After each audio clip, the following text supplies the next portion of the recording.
nous avons assisté aujourd'hui à la 11e édition de notre conférence biennale et qui coïncide avec le 25e anniversaire de notre industrie.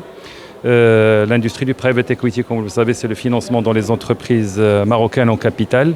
Ce qu'il faut savoir, c'est qu'en 25 ans, nous avons levé presque 30 milliards de dirhams, investi dans 350 entreprises et nous avons attiré,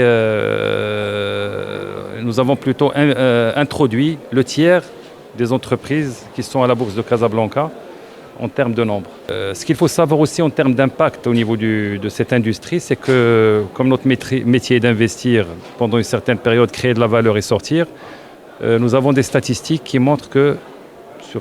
toutes les sorties qu'on avait faites, l'EBITDA, qui est un peu le critère de création de valeur chez nous, c'est-à-dire les résultats d'exploitation de l'entreprise, a doublé entre l'entrée et la sortie. La contribution fiscale de ces entreprises a doublé aussi, ce qui montre tout l'impact et tout l'intérêt de cette classe d'actifs pour notre pays, parce que ça permet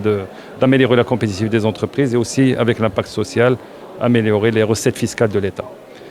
Aujourd'hui, avec le fonds Mohamed VI, nous sommes à la veille quand même d'un point d'inflexion sur notre industrie, étant donné qu'avec toutes les initiatives qu'a lancé le fonds, nous sommes sur une levée de fonds normalement entre 18 et 20 milliards de dirhams qui seront injectés dans le tissu de private equity sur les 2 prochaines années. Ces fonds serviront à développer nos entreprises, les rendre plus compétitifs, financer des entrepreneurs ambitieux et rendre nos entreprises plus internationales, permettant ainsi de rendre un autre tissu économique plus résilient, et ceci afin d'accompagner tous les projets sectoriels, que ce soit au niveau énergétique, au niveau industriel, et mais surtout le grand projet que tout le monde regarde, qui est la Coupe du Monde 2030.